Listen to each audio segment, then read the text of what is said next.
we're waiting on, we're having technical difficulties anyway. Okay. So it It's starting. Yeah, it just took a minute. Yeah, that thing, I think that lags behind a little bit, so if it says on your laptop. You didn't say that either. Oh, it didn't. All right, good morning, everyone. We call to order the September 2nd meeting of the Madison County Board of Commissioners. My name is Chris Wallace. If everybody would please introduce themselves for the record. Tony Sneakers. Brendan Shea. Rob Slang. David Kell. Nick Atkins, prosecutor. John Swing, your sheriff. Ron DeVayner, assistant. Kevin Weaver with the engineer's office. Brian did. Amy Reese, clerk. Very good. Everybody should have received a copy of last week's meeting minutes. Move to approve the minutes and dispense with the reading. Second. Well, first and a second, any other discussion? Unheard, roll call please. Mr. Shea, Yes. Dr. Sneakus? Yes. Mr. Wallace? Yes. Sheriff, would you like to get us started, sir? Good morning. Hope everyone had a good holiday weekend and we get back into it this week. I don't have any items of business for your honorable board this morning. Just bringing up the speed of one thing, we did have a concert venue down 38. That was a 3-day kind of concert, different crowd than what we're used to seeing, but it took quite a bit of resources since we were spread thin. We had some deputies over at the United States Texas game assisting them at down the schedule, so we had to use a lot of them with a little mutual aid, and a few deputies from Fayette County came up. I swore them, and the venue actually wasn't as bad as what we kind of expected. There was a couple of arrests that come out of it, and we ended it and sent them all the way. Other than that, I mean, that's who you guys know me. Do they pay?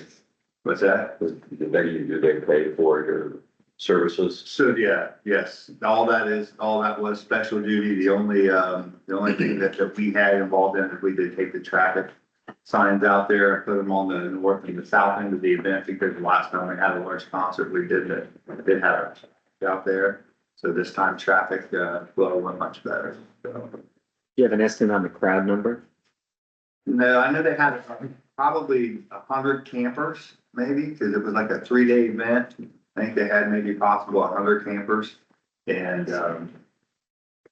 the crowd was kind of mixed, sometimes busy, sometimes not. They were in and out a lot. So over the 3 days, I really don't know the number. Not that is like our Kenny Chesney concert, that's for sure. But I guess they said it was successful. Solid Madison. Yeah. A lot of food vendors. Actually, I seen Shakers Wings in there. I mean, they're pretty good from Florida, but maybe I should go get some Shakers Wings. That's going. Very good. Thank you, sir. Appreciate it. Mr. Atkins? Morning. I don't have any business. I did want to remind the board that Township Association has a meeting next week on Monday, September the 8th, 7:30 at the new engineer's office. Thank you. That's fine. Appreciate it. And Yeah, I'll be there. you can join. Engineer's office? Yeah, good morning. Morning. Only business we have is 9:30, bid opening, first paving. We finished up chip seal last week, we'll be fall sealing this week. Then getting into,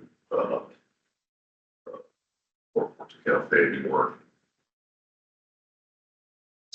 Numerous bridge projects going on, so outside of that, nothing.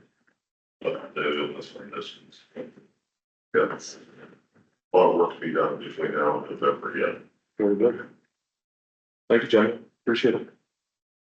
David? Yeah, just one quick thing before my 9 o'clock items. Yep. So we learned last week, company looking at Honeywell building has decided to look elsewhere. They were coming from Uzbekistan, aluminum casting type company, and they're focusing now in the Cincinnati area. Nothing wrong with the property. They just want something that's better for them.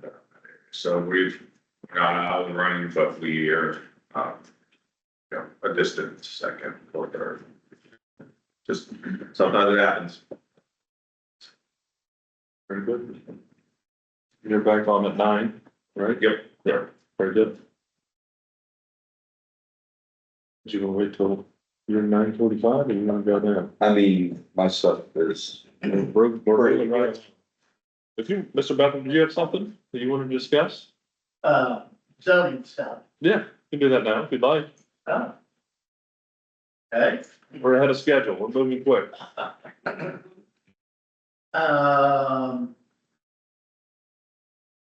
Big thing.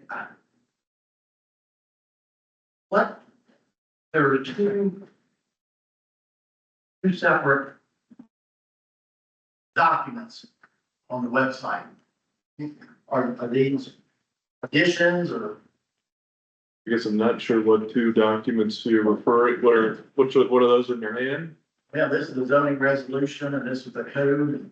And so it repeats itself. I don't understand why the two. so it's an update to the current zoning code is the exercise that we're going through right now. So it's in draft form. You have, Well, I mean, what's the two? what's that? I mean, why two? Why not all of them? So there's one that's much more comprehensive, due to, the updated, so on the website that has the notices and it mentions zoning code updates. I think the most recent one, I believe it's been updated since July 2025. That one is with all the updates, and again, it goes from about 100 something pages to right around 400 or so. So, Maybe a little less. so what he's probably holding in his hand, the small version is probably the old version, the larger one's probably the newer version. Which hasn't been approved yet. Which has not been approved yet.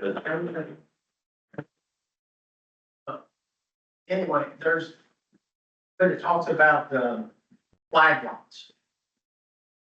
That the county is discouraging flag lots, and that's one definition says that, and another one says that any flag lots under 20 acres. Is that correct?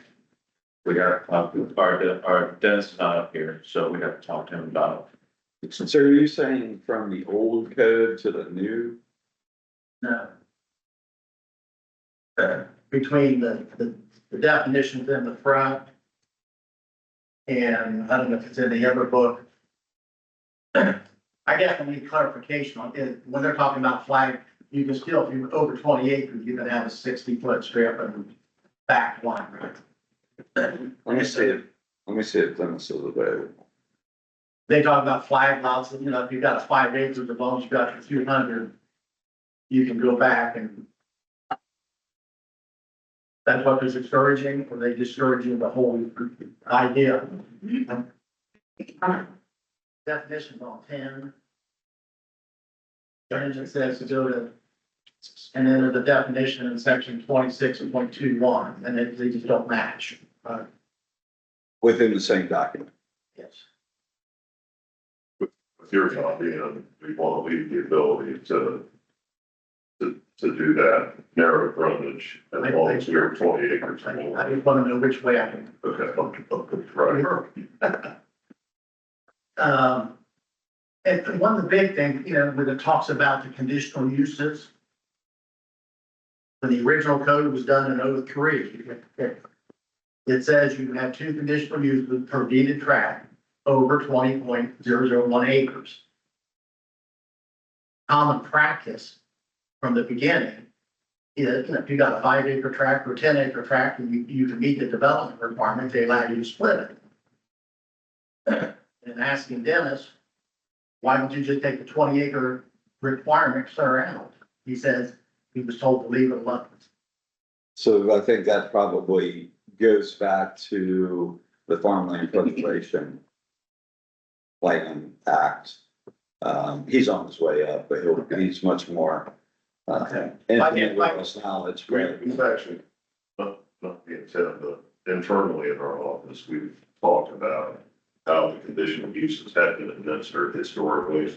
You know, it had been defined, other tracts have been defined as 20 acres or more, but in practice, it was, Right. Right. and it's an original tract as of 2003. Yeah. As, say it's a 6-acre tract, And it was, you know, intact when the original comp plan was put in place.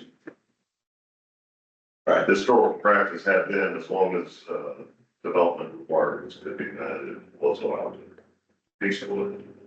Sure. So, But if my memory is correct, it has to be rezoned to single family residential, no? no, So you they still get your conditional uses, were doing conditional uses.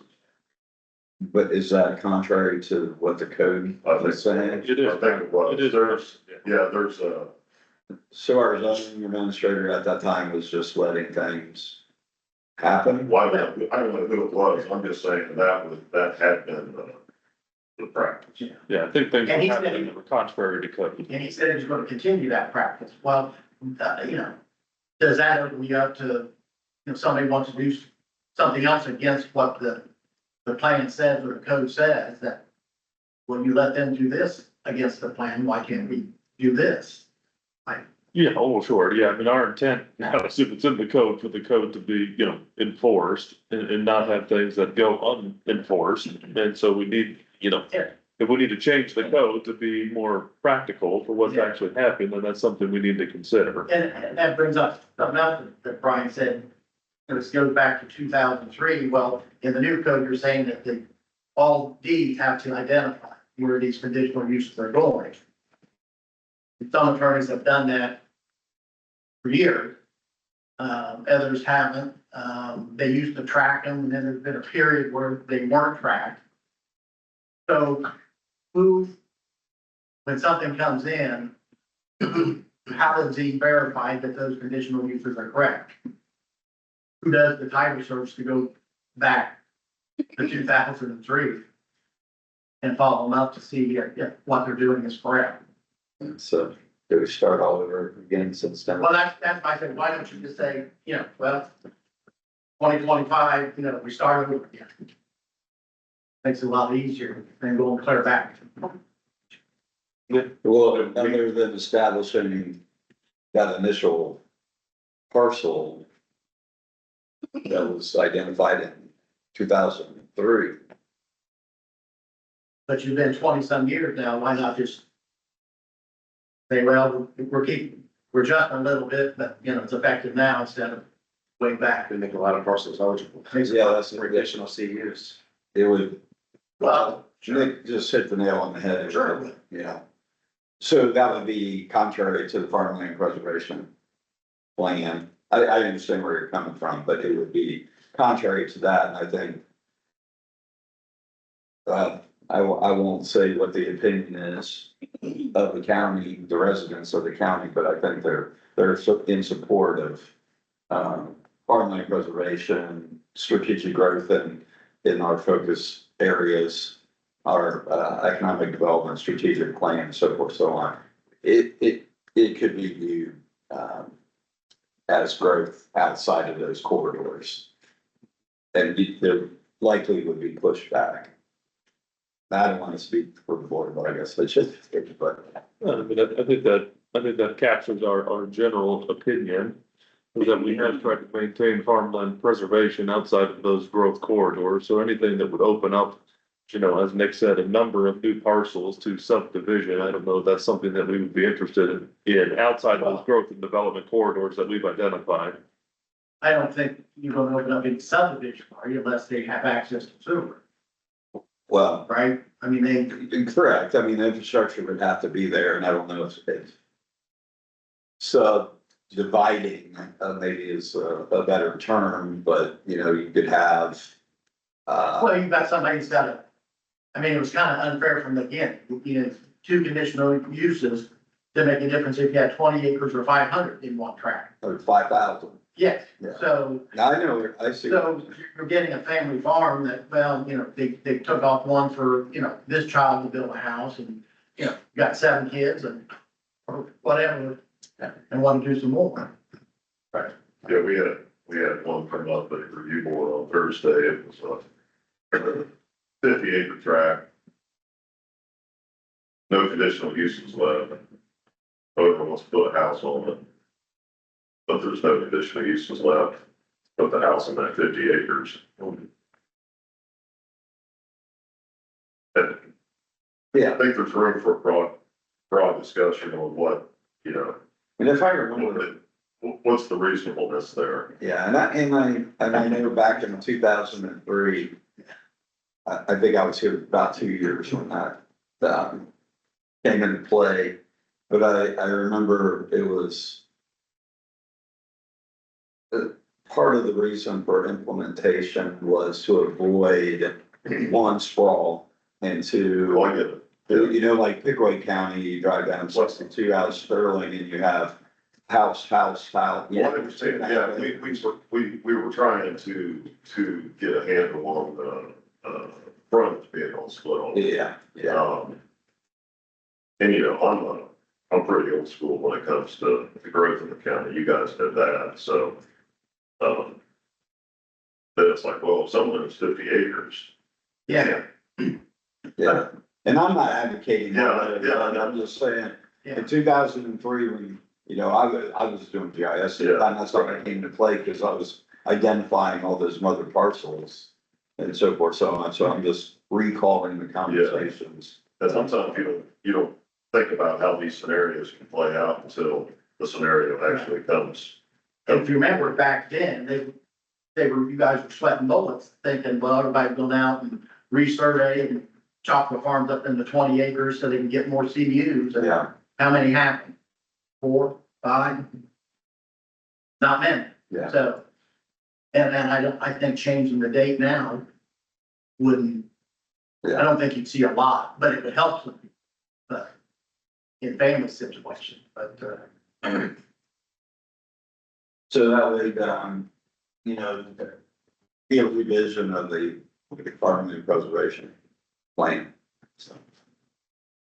but that is something to consider, because otherwise, like you said, like that, who's gonna do the title searches to go back and follow all this splits and transfers and see, Yeah, We have a spreadsheet we have of all the CPU splits.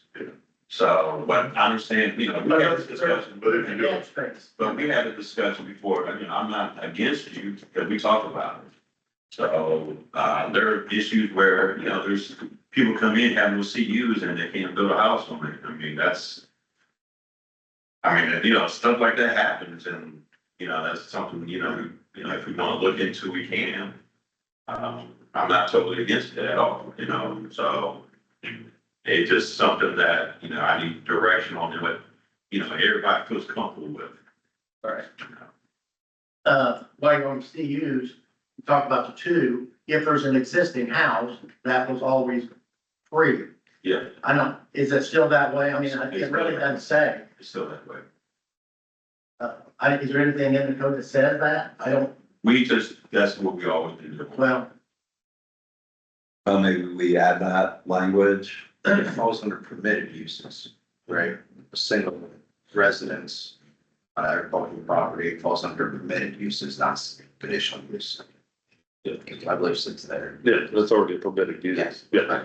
Well, I think what he's saying is it doesn't have an impact on the two CUs. Right, I understand that, but it's not analyzed into that subsection, because it's on permitted uses first, Correct. later conditional Permitted uses. use on the two CUs. Permitted use and conditional use are two different separate things. Well, yeah. Two different sections. right. Two So different under the sections. permitted, it allows for residents. Yeah, you don't need But to, you don't need to specifically call out the original residence, because that's already permitted use under the Right. code. Okay. Right, I understand that. But as far as the two CUs, if I'm understanding what you're saying, Tony, you don't want to say, oh, you already have one house, you only get one more kind of thing, so. Yeah. So I understand what you're saying. What I'm saying is that the permitted use has no impact on the conditional use. You don't need to call out the residence that's already there, because that's a permitted use under ag. Okay, You're allowed to have one dwelling on that property, so that's already permitted, so it has nothing to do with the conditional uses. okay. And then my understanding of using the conditional use is that you get it approved, you have it surveyed out, you make it a legal parcel. It's a legal one for forever. the timeframes for building doesn't come into play for you, correct? Well, it does. There are It's times- a year. Yeah, there are times. And it states it on your permit, and then when I send you a letter, it states the same thing. Well, practice has been, as long as you made it, surveyed it out, made a legal parcel that was using. Whether, you know, whether they built Yeah. within the year or they, you know, financial wise, they had to wait a few years. Well, that's where communication, just communicate with me and I can work with you. Well, I think our previous zoning administrator probably took some liberties that he shouldn't have. Okay, Like I said, I'm here to work. So, Okay. If something's been split out, but survey. I understand the way the wording is now, you've got to What the build within a conditional year. use are we saying is that you'd have to begin construction in a year? Yeah, That's what the code says. That's what it says now. Okay. That's why I always tell people. And once again, I don't issue the report. You know, I'm working in it. So, you know, I have people now who told me, you know, all right, it's fine, you know. You have to There's a standard. I don't know if 1 year is, but Yeah, they there's some have to sort move of time forward frame. and utilize the C certificate, yes. okay. Yeah, maybe just look into what's a common or typical timeline. Maybe it's 2 years, maybe it's 3, I don't know. Is there any provision for requesting an extension or anything? No, so it's, No, but it doesn't require completion. This requires it started, yeah.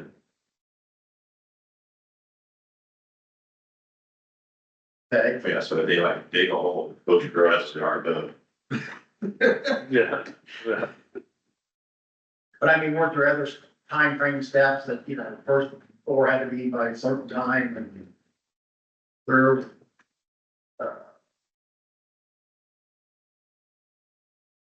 61, 62. Would it make sense to put an appendix in of all the different timeframes? Maybe that's a question for you, Dennis. I'm sorry. To put in a appendix or exhibit or whatever the document would be called for easy reference on timeframes, like on the CU, you got 1 year. You know, what other timeframes that we may have, just for easy reference. Yeah, Something They could be, it says, ground floor framework, construction parts completed in 1 year, entire building. I think it's in, yeah, I think it's in the code. I'm just saying for easy reference to whoever. Time, yeah, it's not a time frame appendix. Yeah, and from a little matrix of all the different things.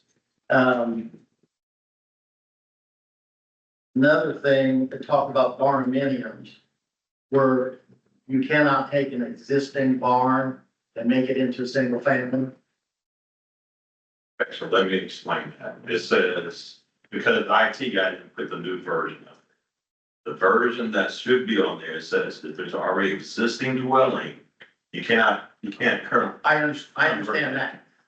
If you've got a 5 acre parcel and it's got a pole barn on it, and you want to convert that to a single family home, That's fine, because. well, that's what it said, but that's, Like I said, the IT guy didn't put up, updated one up there, so the version on there says, is there existing dwelling, you cannot convert it to barn, so now that's not new dwelling. It's all Right. single family. I And understand. that's what we already have. I understand. So once he put it on those, then you'll see that. I had the version upstairs already, so he was out on vacation, so he didn't put it up. Are cell towers considered public utilities? When they see them popping up, is there regulation There is a regulation to do it sometimes. that they have to get approved? Yes, sir. Okay. We could struggle.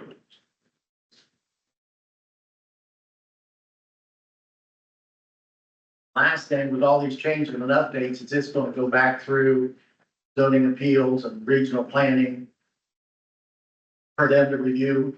It's going through regional planning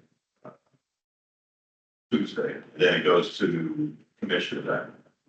I mean, No, it's. regional rules and It went to zoning board, they tabled it. I'm saying, is it going to go back to all of them? The process of restart. Just we restarting with an update document, so it's all starting.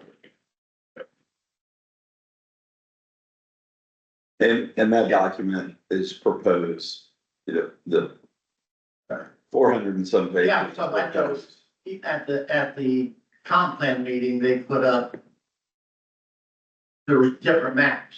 Mhm. And there's Totally different. a farmer requested, put my farm in under this thing, which wasn't there when it went. But those two documents are completely different.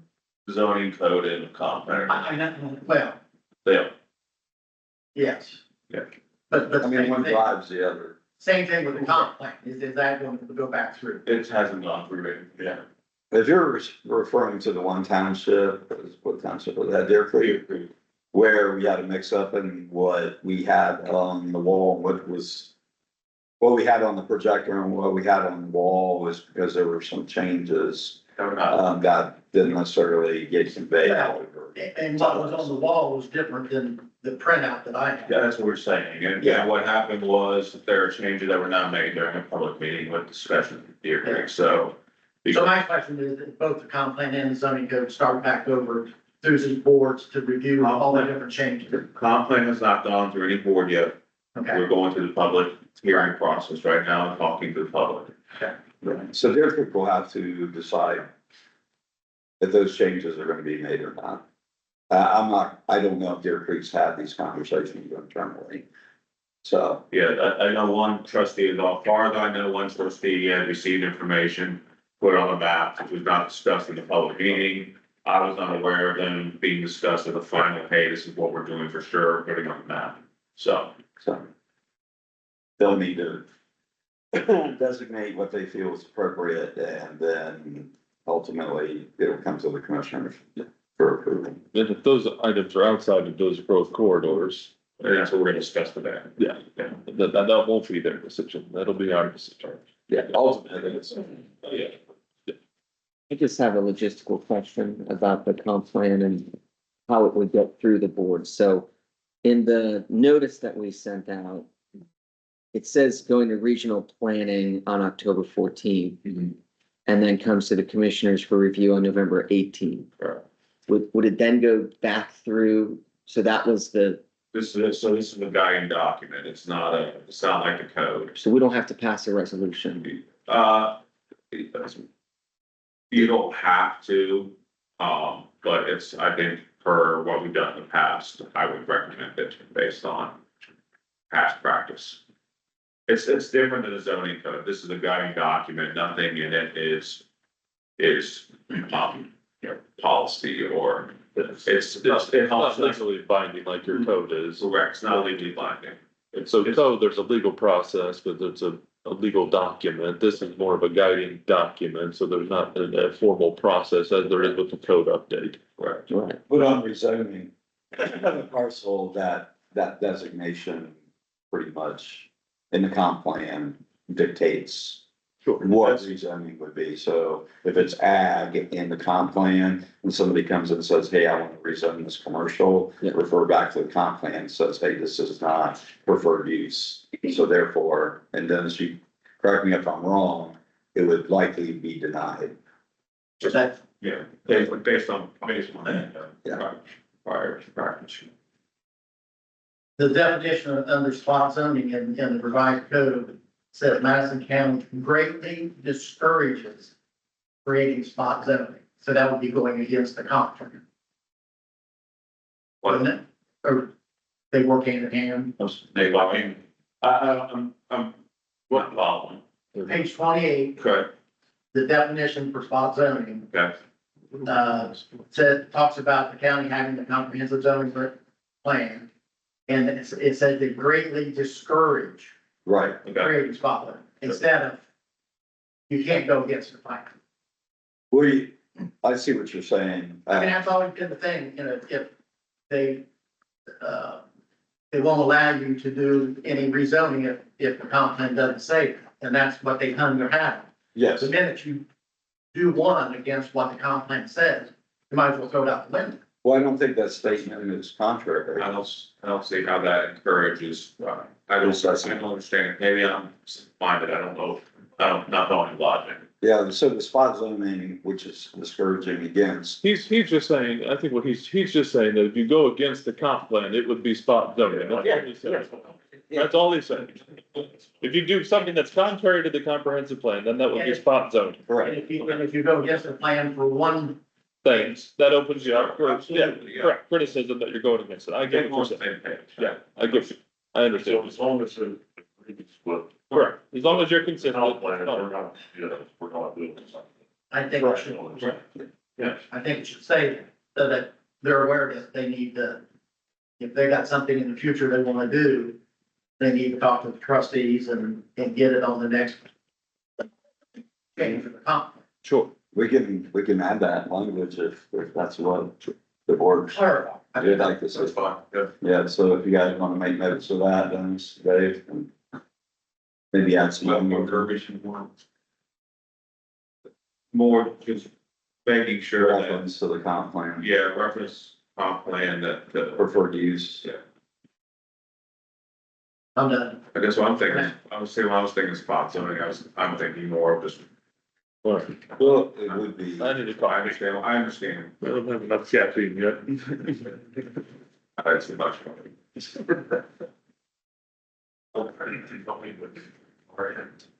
David, would the comp plan go through the zoning commission as well? Sure, it's everything down. But yes, has it in the past? No. It only went through. Regional planning and then, yeah. It could go I through. definitely like it.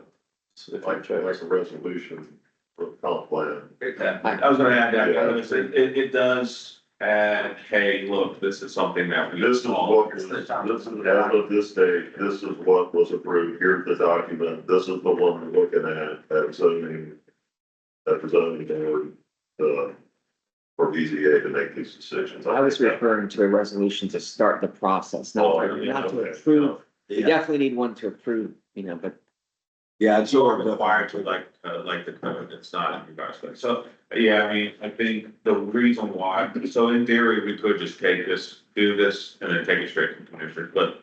What's been done with regional planning in the past, because they have township representatives on that board, keep the townships to fully buy in, and then move to the commission. yeah, it's different than the zoning code. Some communities don't, some counties and communities don't have any comprehensive, they don't have any plans or. Keeping the comprehensive plans. They just go with the flow, they're trying to.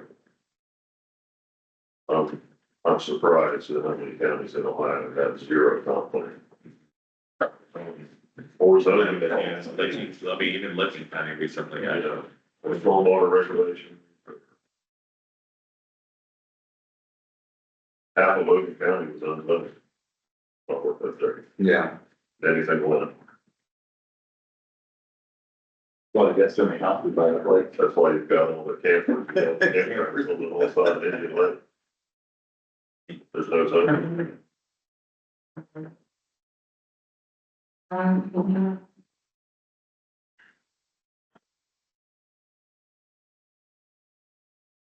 Sorry, Tim, when I was thinking spot zoning, that's why I think a little bit different than what. Well, yeah, I mean, that was the definition. I mean, I think we have a request. I think we're still all amped up from Tuesday night.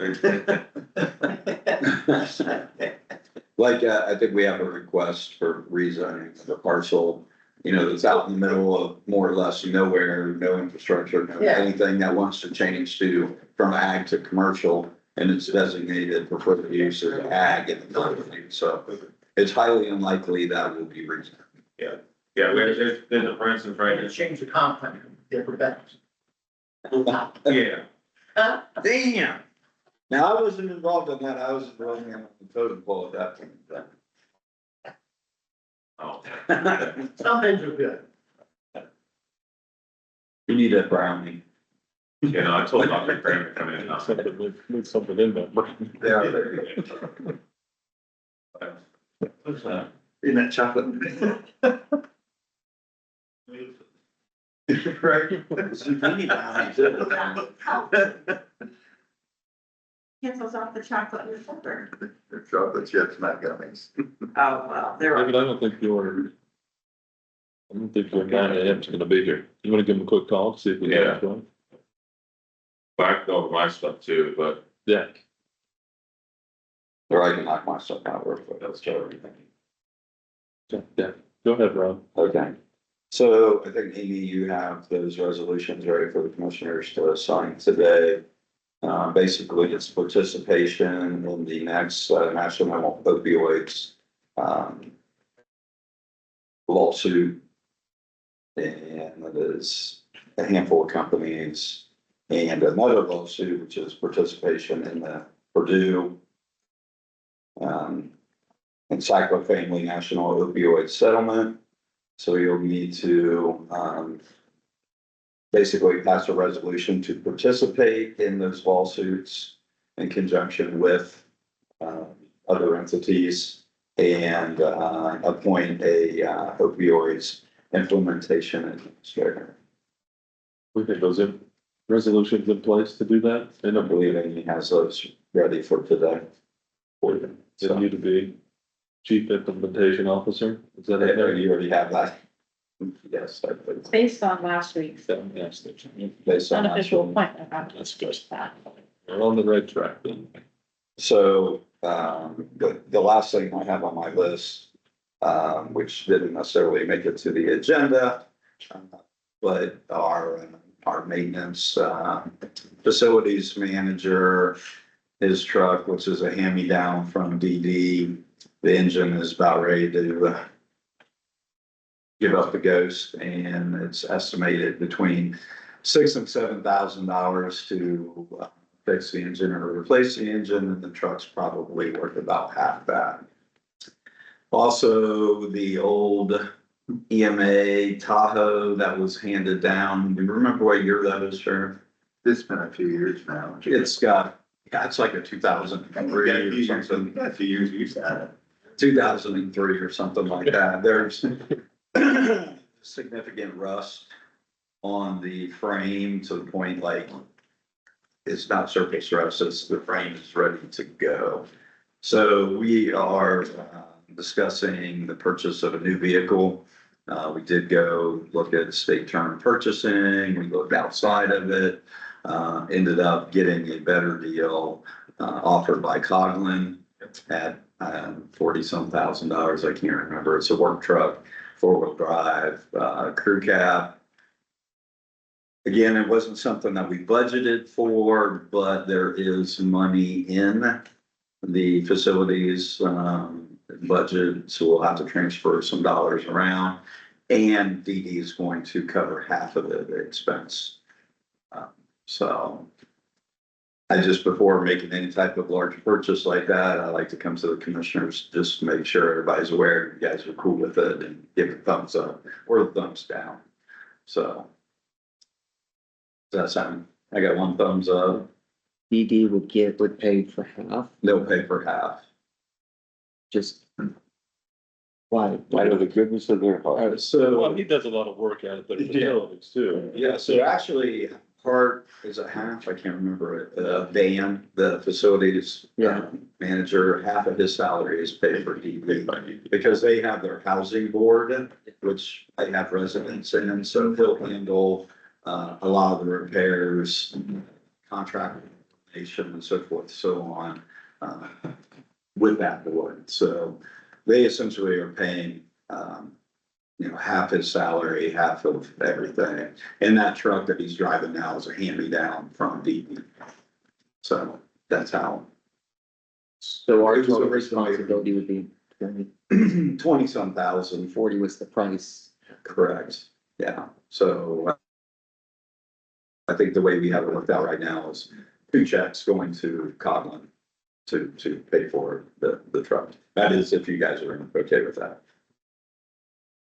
Needs a truck.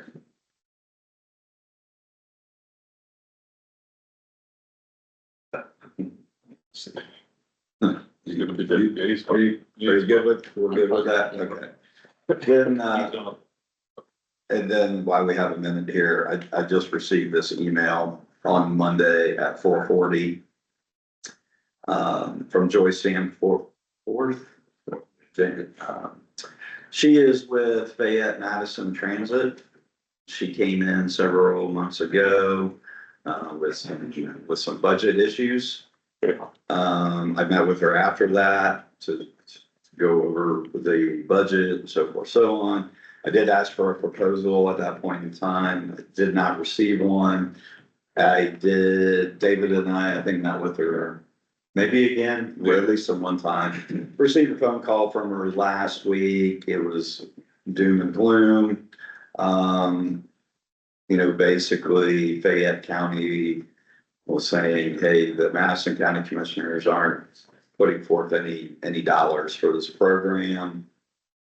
I said, put a letter together, put a proposal together. I guess there were some issues between now and then. The state cut a significant grant that they were utilizing. So they're looking at a 40% reduction in their budget.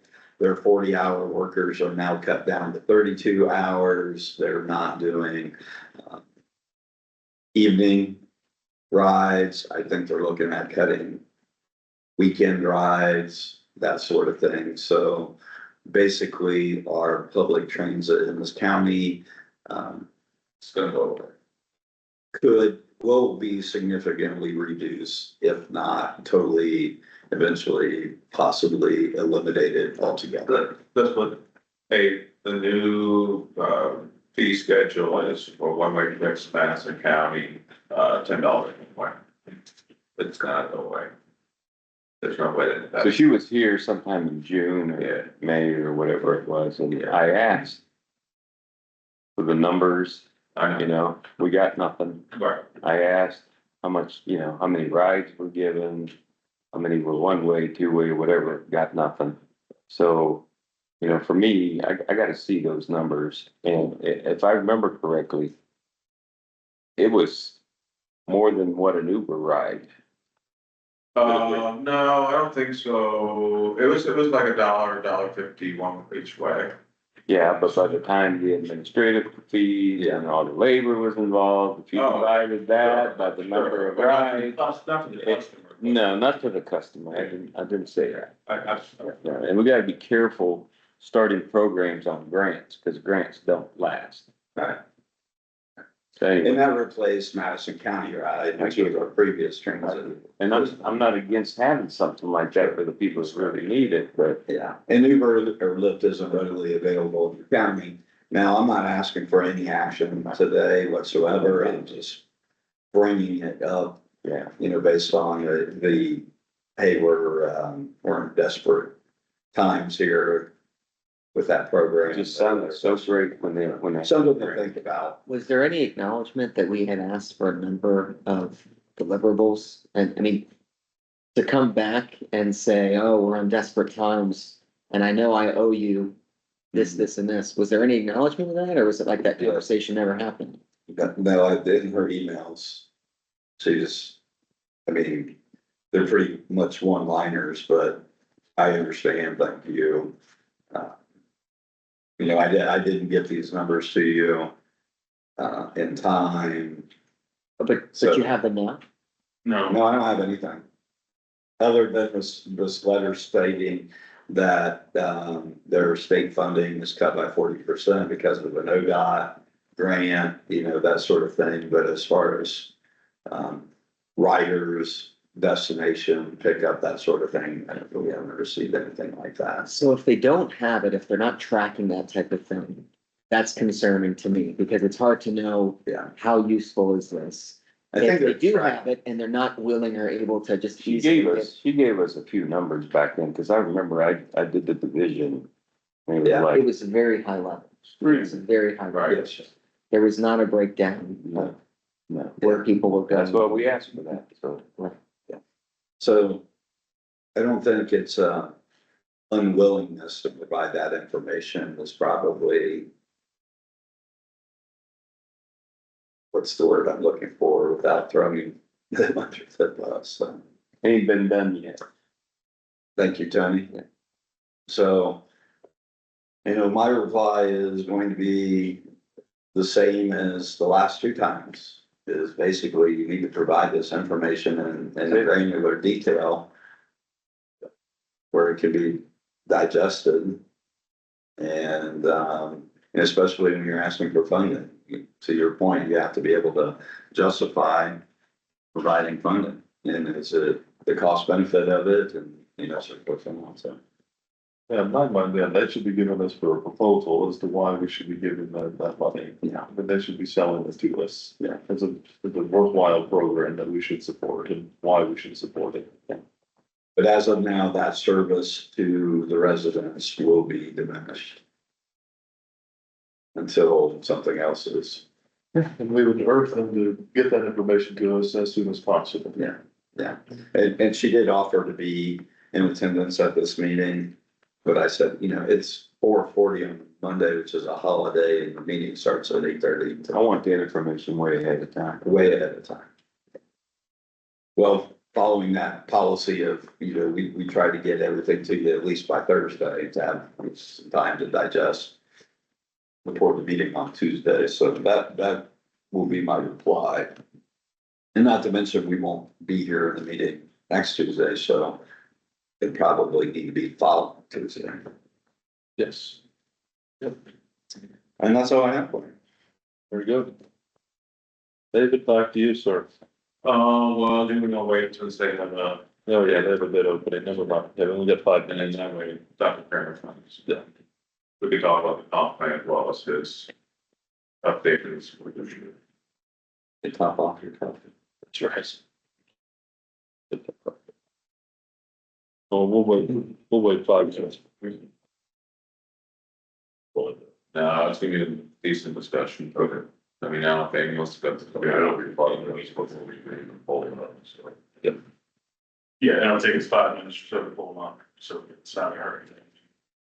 10, 15 minutes. Maybe do you want to go through your stuff real quick then?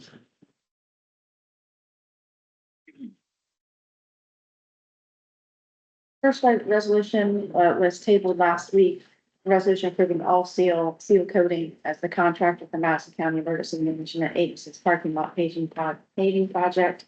He has not received any additional information for the paving, so we'll go ahead with the quote that all seal gave if you want to approve that. So moved. Second. First and a second, any other discussion? None, roll call please. Mr. Shea, Yes. Dr. Sneakers, Yes. Mr. Wallace. Yes. A resolution approving the payment of invoices for Madison County Government. I'll move. Second. First and a second, any other discussion? None heard, roll call please. Mr. Shea, Yes. Dr. Sneakers. Yes. Mr. Wallace. Yes. A resolution designating Madison County as the lead entity for the building demolition and site revitalization program. So moved. Second. First and a second, any other discussion? None heard, roll call please. Mr. Shea, Yes. Dr. Sneakers. Yes. Mr. Wallace. Yes. A resolution approving participation in the Purdue Pharma and Sacrophane and National Opioid Settlement and appointing the Madison County Opioid Implementation Administrator as the county administrator. So moved. Second. First and a second, any other discussion? None heard, roll call please. Mr. Shea, Yes. Dr. Sneakers. Yes. Mr. Wallace. Yes. There's also authorized to sign those documents. There's resolution 405, I think. it Yeah, is. I thought I said one.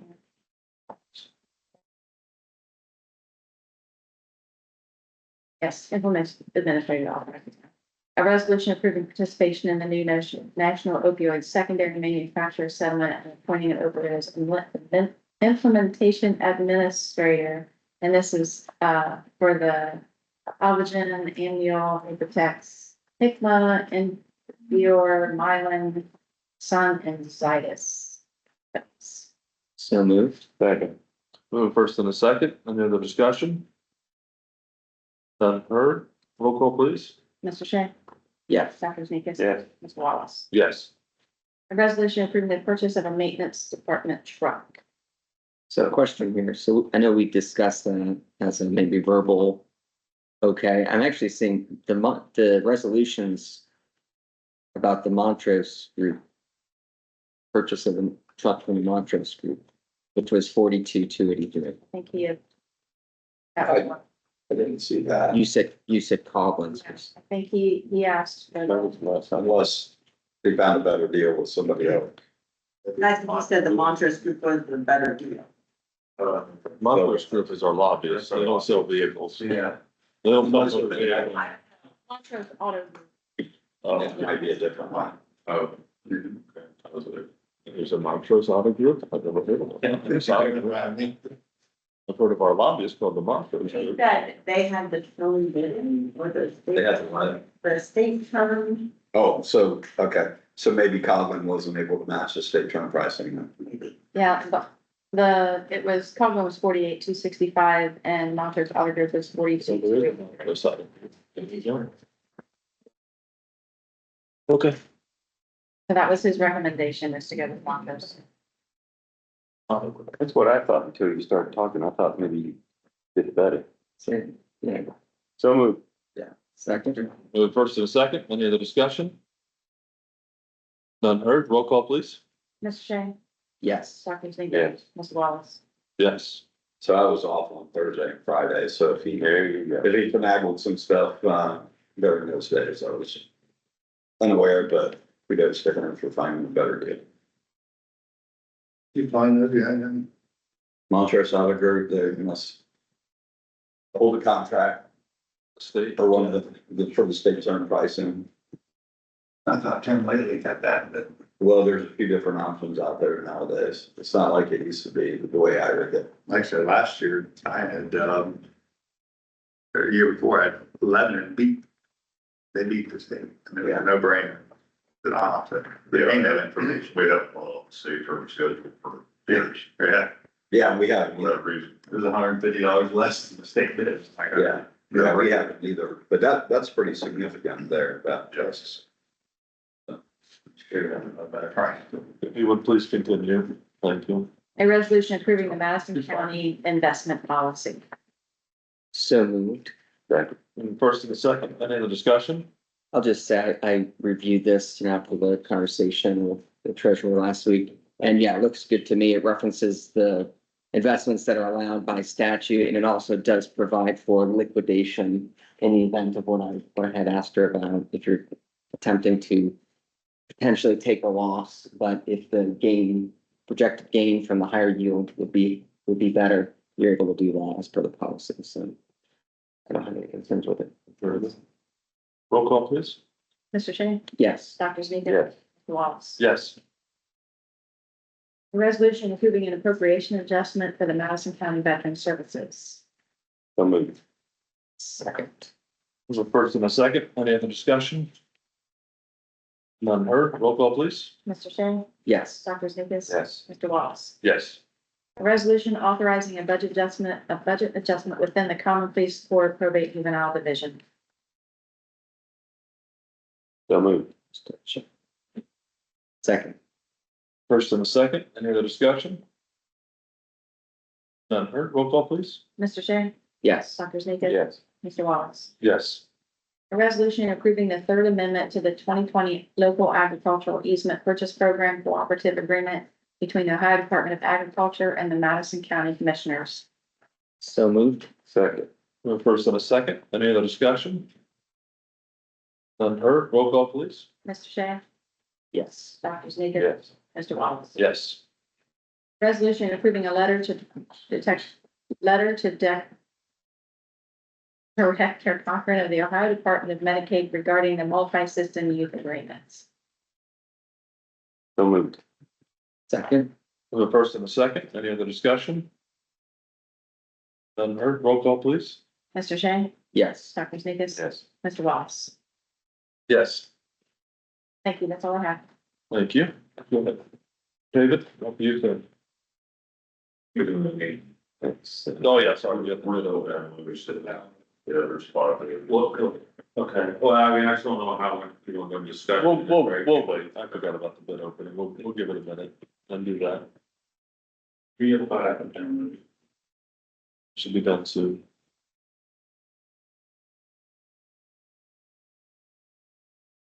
Yeah, sir. Yeah, that's fine. So, this bid opening for 2025 Madison County paving. Engineer's estimate was $1,089,551.75. And it looks like they had 5 bidders and that was good. Sure. Yeah, 3 of them have downloaded already. First bidder is Cops Paving LLC. And their bid total is $1,068,072.46. That's 1,068,072.46. The next bidder is Fillmore Construction. Their bid total is $998,946.75. That's 998,946.75. The next bidder is Kokosin Construction Company, Inc.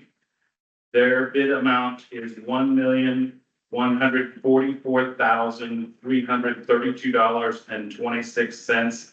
That's 1,144,332.26. The next bidder is Shelley and Sands. Their bid total is $1,099,819.00.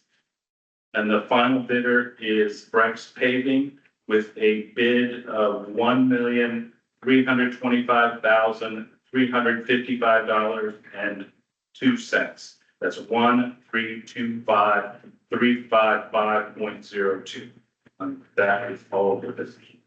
So Harold Lowe, still more construction, who had our last county paving project, and we'll review this, come back next week with the formal recommendation for your board.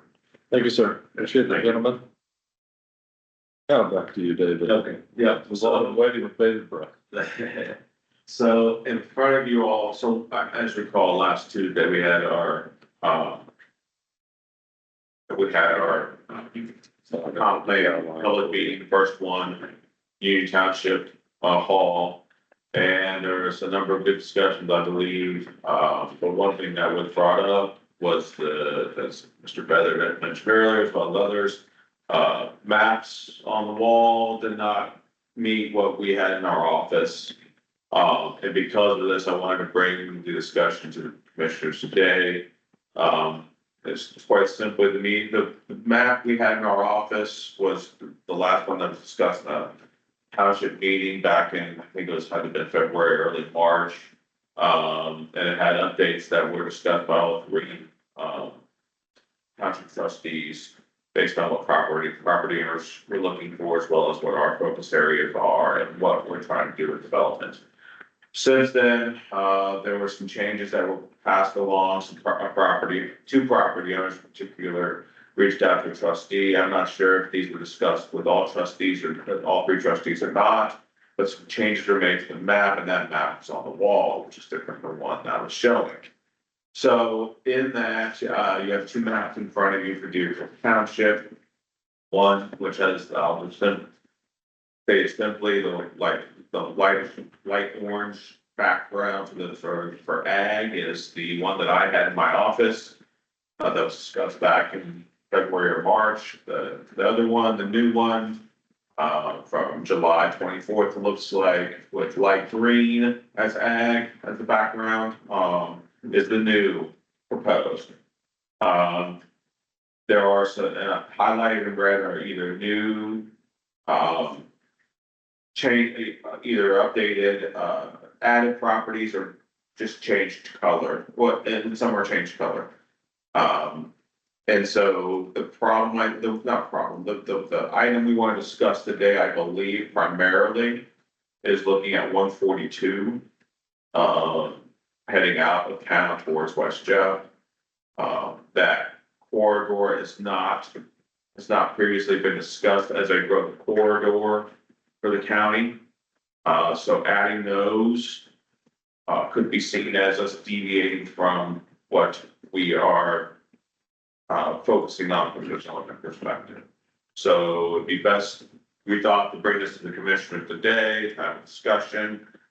So I don't know if we'll have a final answer today or not, but just wanted to start having this discussion about this, because it's a big change heading up 142, especially when you look at the corridors being 42, 40, 161, 29, 6 areas.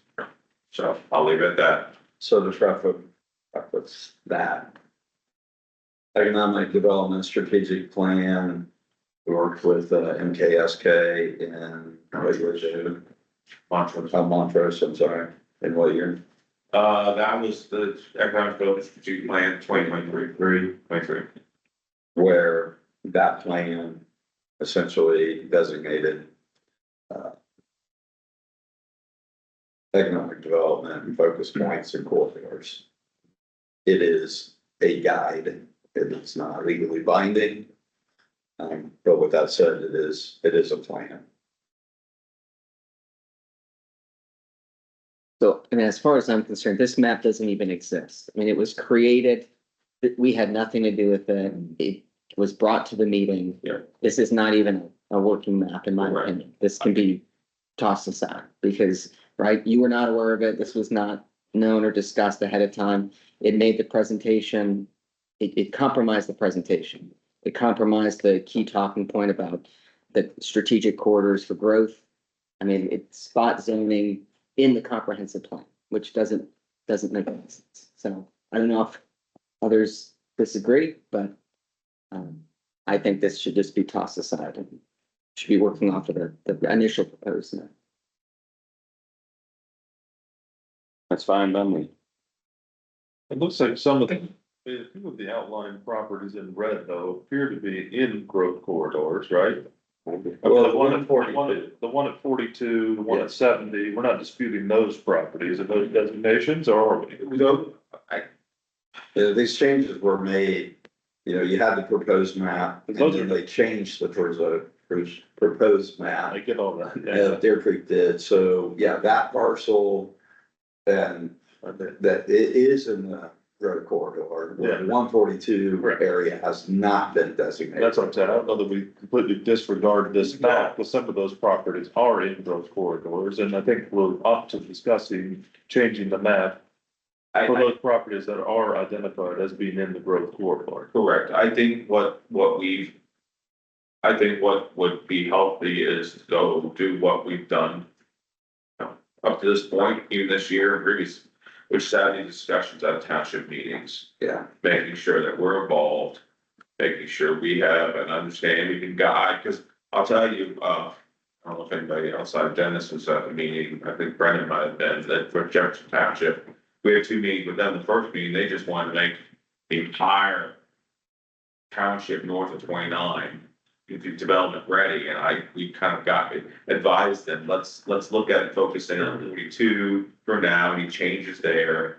And then as we'll have another update in about 3 years, then we can look at, okay, how does the sewer network work, so on and so forth. And so they dialed it back significantly, as you guys saw on the map last week, to two changes, one added and one from both PID and PCD. So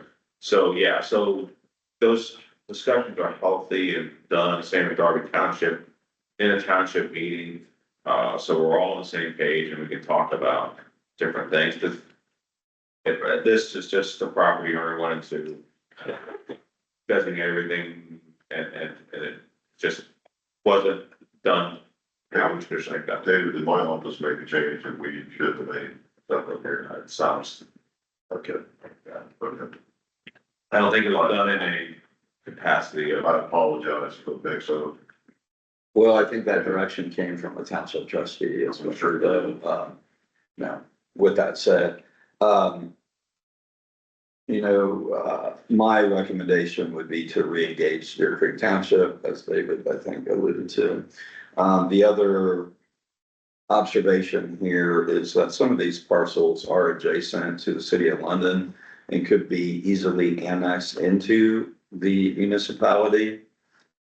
So if you're maintaining that thought of driving development into municipalities when appropriate. You know, you could leave that as is currently to the state and say annex into the city of London. However, you also have, you know, a Darby Township, a Plain City and Dublin that's in a situation that's somewhat similar, but not at the same level. You know, so it's like Deer Creek, are they trying to preserve their township? Are they looking at a JED? You know, that sort of thing. Can't answer that. But this, leaving this designation as it currently stands would not block development. It could be easily annexed into the city of London.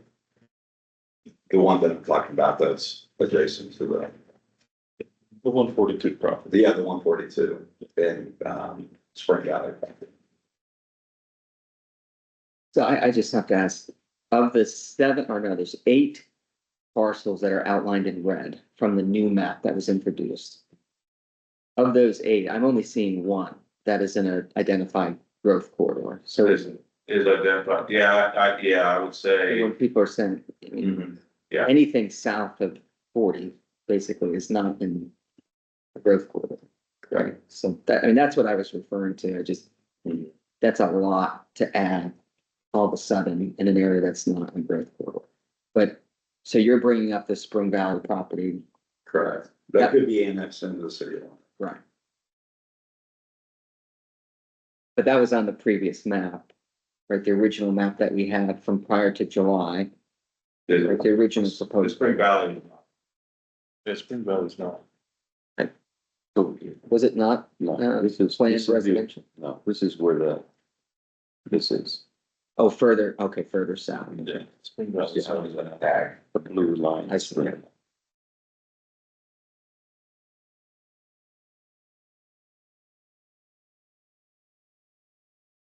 Would you like for us to reengage Deer Creek You have Township? to. Go for it. Yeah, Yeah. I think that conversation needs to continue. Yeah.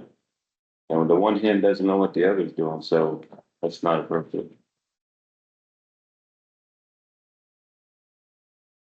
Okay, can do. Appreciate it. That's all I had. I have my monthly lunches with our local communities.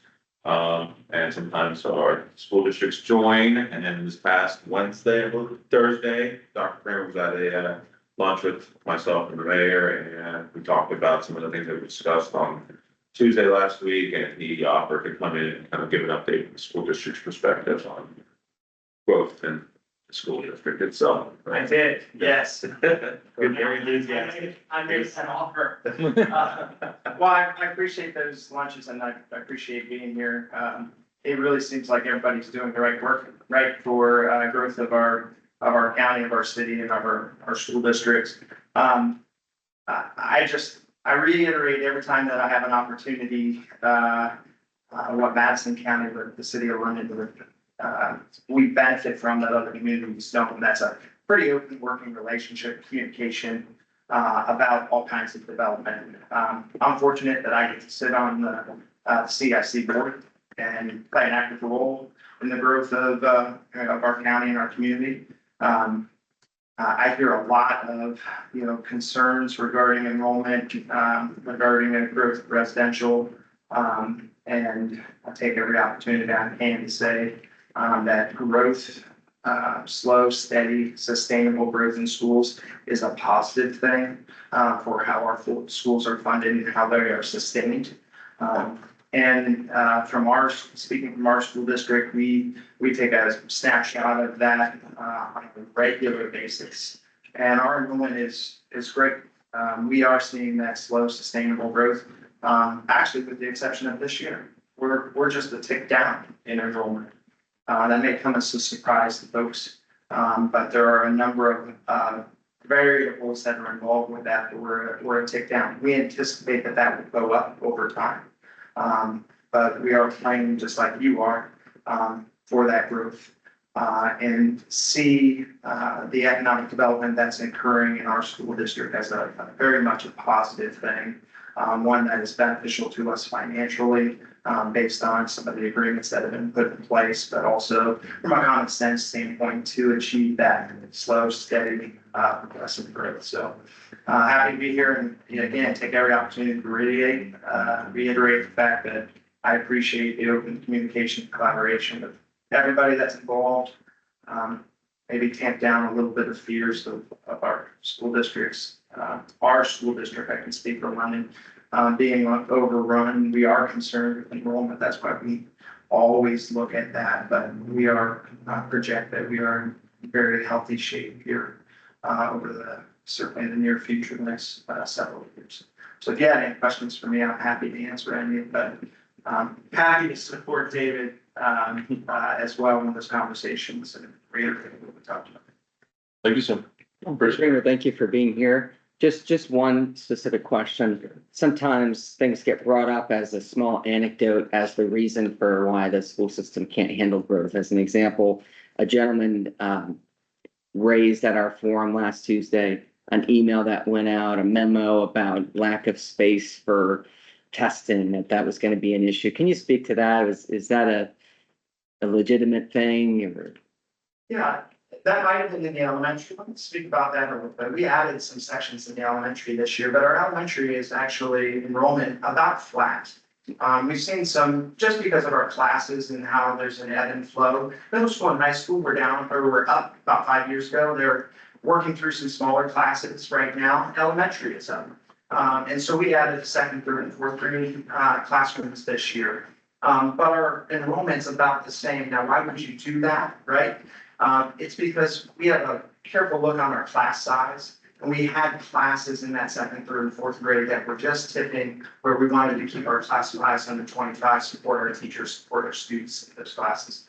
Now, when you take away that space, of course, and you have to account for things like interventions for special education, and then you're looking at a large number of spaces throughout the classroom to try to accommodate students and all of their needs. I would say that has been an issue throughout. Certainly in the 10, 11, well, now 11 years that I've been in the district, and in other districts that I've been to, we're often looking for places to have small group or individual testing sessions for students to accommodate things. This doesn't sound like it's a structural issue. It's more just how to manage a space that you think is appropriate for the current. It's a big damage. Does the school, as it stands today, can it handle another 200 students within the next 3-4 years? I don't think we're gonna get 200 students over the next. I'm just asking a hypothetical question. The answer to your question is it depends on the grade. If they're all in the elementary, then, we're gonna be challenged. If they're sprinkled throughout the 13 grades that, and even preschool that we serve, then, certainly, we can accommodate that growth. We've done some things in, the high school, for example, from a programming standpoint, that gives us vast amounts of, flexibility. And we would look at some other things, to accommodate. The school is by no means maxed. We are not. Along with. That was the question. Yeah, along with our annual enrollment study, we also have begun conducting capacity studies as well. Now, don't get me wrong, I think the elementary, we're in a situation where we have to make really, I think, thoughtful decisions about where we place classes and where we're serving our students. And we have greater flexibility in the middle school and the high school. Just to give you a perspective, including with our preschool, thinking pre-K to 12. Over the 11 years that I've been superintendent in London, we've added approximately 250 students over those 11 years. Now, I think, like we all do, enrollment will accelerate over the next 10 years, and we'll add. I think that's very fair to say, so I'm not saying that. And again, I'm not saying I'm not concerned about enrollment. If suddenly we had a significant shift and we add a large number of students in a couple grade levels, we'll have to think about space. But right now, as we projected with our capacity study, we're in a pretty good situation. I'll give you one last thing. Tell you how things works. Unfortunately, we had a parochial school close. And that had a significant, input on our enrollment at the elementary level. And that was also responsible with adding a couple of sections of those grade levels that were unexpected with that. I can't go adding 3 classrooms a year for the next, 10 years or anything like that. But I also don't anticipate that. I'll add a 5th grade classroom next year, but I have a 1st grade classroom, for example, that's coming up, that's a little smaller, so I'll probably have one of 2nd grade classroom. I appreciate the questions. Yeah, You say that, that's a great comment. Appreciate it. A little bit, 4th grade class coming into 5th grade. Our kindergarten class is actually just a little bit, below average. very good. Thank you, sir. Appreciate you being here. Thank you. Glad to be here. Thank you. All right, David, do you have anything else to add? Oh, good. All right. Thank you, sir. Anthony, you would like to speak, sir? Yes, sir. Good morning. Anthony, I'm the pastor of Revive Baptist Church. And we recently, we are on 2245 US 42 by Roberts Mill. And we had a group approach us. They're looking at, they saw there's a big need for an adult daycare. And so they asked us, we don't really use our building Monday through Friday. We pretty much, anybody wants to use our building, we try to, let them in there. It's just sitting there. And then so, but I think we need to apply for a conditional use. And so Mr. Payne has been very helpful in that, going through the steps that we need to go through. So, and since he's a lot better articulating it, I'll let him do that. Well, good morning, commissioners and everyone here. The property is A1 agricultural. Now, when you look at the conditional use, it has states like child care facilities, of course, allowed at churches, kindergarten, summer camps.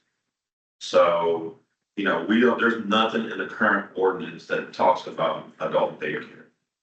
It's not, it's something that, well, this one's gonna be probably temporary. Yeah. So, I was thinking, well, childcare, adult care, what's the real difference and what will prevent it? Because I know in my past, I have seen churches have daycares and facilities for adults who, can't, they have problems taking care of themselves. So sometimes people just need a little time to, drop off their loved one, hour or two break, whatever, and then come pick them up or something like that. I've seen churches do that. I've actually seen churches in C2s, which that's another thing we might want to talk about. But, churches and schools, everywhere I've worked at, they pretty much want every zoning. But back to this, I just want to see what the commissioners will think about allowing. What would stop a club from using your facilities Monday through Friday? Nothing.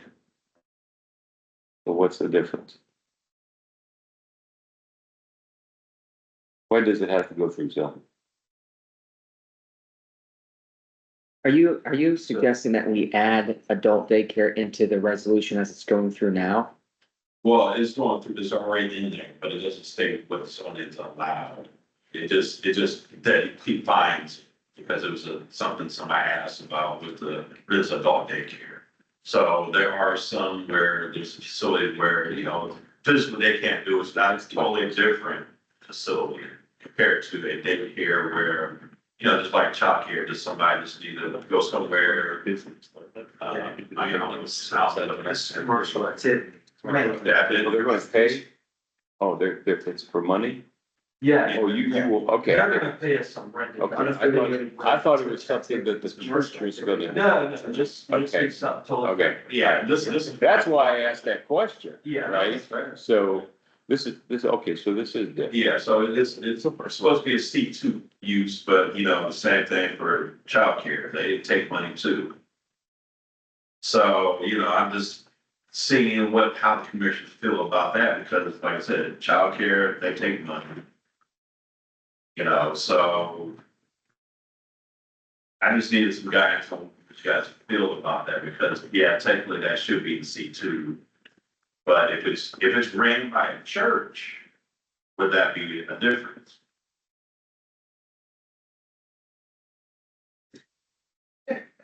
What if it was run by a church with a donation to the church? We've got a lot of commercial conditional uses out there in the county. Yeah. I mean, I don't know that I have an issue with it. And Dennis, are you just asking that to add that language to the CU definition to include adult daycare?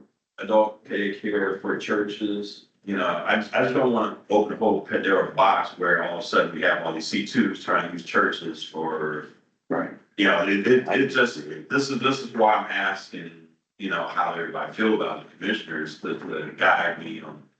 So it's not a What I'm saying is there are permitted commercial uses that are conditional, that's the property has been rezoned to commercial. Sure. Yeah, and that's where the whole childcare came from, that So it's no use for A1. So. So getting the CU for the church isn't necessarily the question, it's the definition and how that plays a role. And again, how that's gonna affect us from now on, you know, cause, you know, other churches might try to follow suit, and then it might open a whole Panera about that, yeah. I like it. Pandora box, but, you know, I can see churches, you know, we try not to be involved too much with church activity, you know, at the state, you know. And this is commercial use. Yeah, it's a totally different company, so I was thinking maybe if it's something where your church is like, yeah, in charge of it, Business and church property. it might be different, but there have to be something preventing this where everybody would come in and do it, just because now we allow this to happen, now others. Shouldn't it go before the board of minimum appeals for interpretation? It does. It does, that's what I'm saying, it does, but it's not, The language. language is not in there, but Right. conditional use is what I was gonna have to go through. Right, but when there's not a permitted use or a conditional use listed, when there's a use that's not listed someplace, that process typically goes to the board of zoning appeals to make that interpretation of where that use should go. Right. Yeah, I understand that, but I think your question is adding actual language.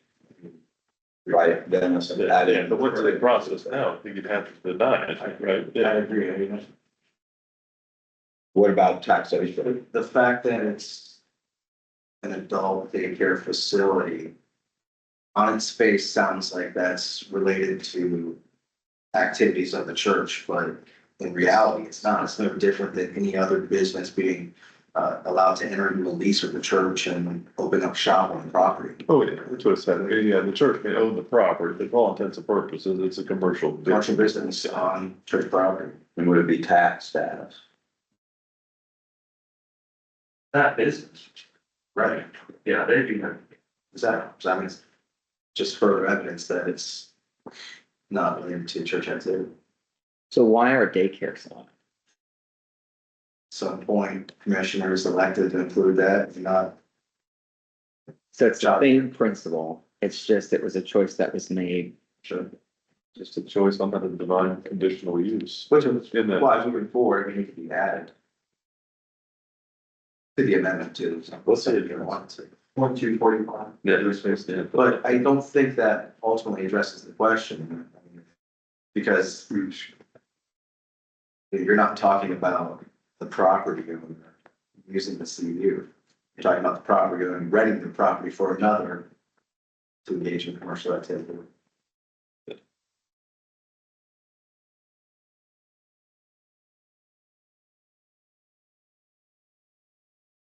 I mean, I think if it was to add adult daycare as a conditional use in the resolution, to me, that makes sense. I would support that. But they're not paying property tax now, right?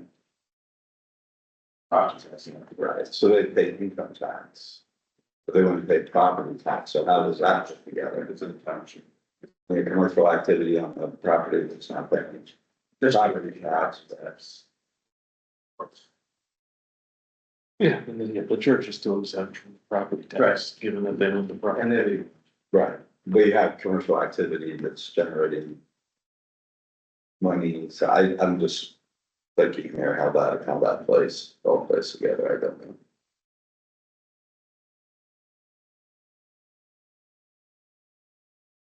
But that said, it's probably a needed amenity in the county.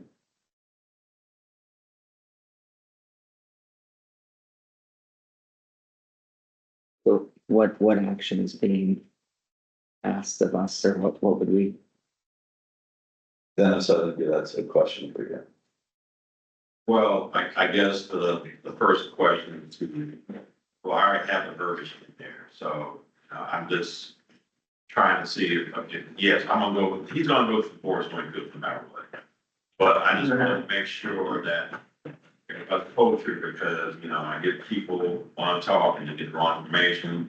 So I just want to let you guys know ahead of time that it's going through. And you guys have time to think about it when people do say something about it, or if something like this comes up again. it might be worthwhile to hold off on the submission of BZA and submit to the rural zoning right now and request the amendment on the current regulations that are going through, and then once it's adopted by commissioners, then apply to BZA. Yeah, I think that makes the most sense. In the process is been restarted. It's in, So- right, it works right now, so that, It wouldn't be that long. no, not at all. Yeah, if we Now, can, now's the time. if we can change that conditional use language to add that, that makes the most sense. Which you already had, right? Well, I don't have it under the conditional use of adult daycare. I just have the vocabulary. Leave that. So it would be a question, you know, to add it or not, and then go through the different process. Does the church own the building? Yes. We do not, but it is owned by a church facility. Yeah, it's the, International Pentecostal Church of Christ. yeah, church trustees, Pentecostal Church of Christ.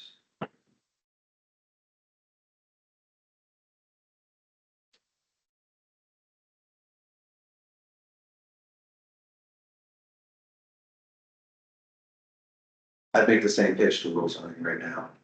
The next time they meet, suggest they recommend those amendments to the commissioners. That amendment.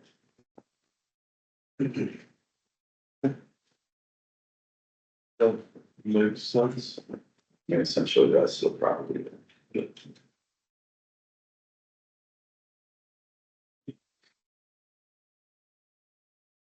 Okay, I think that's the plan. Very good. Anybody else, anything else for the good of the order?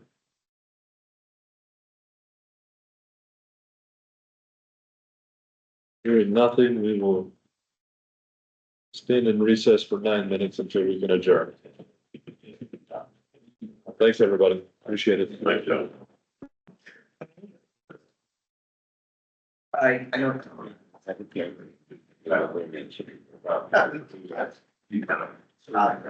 Someday.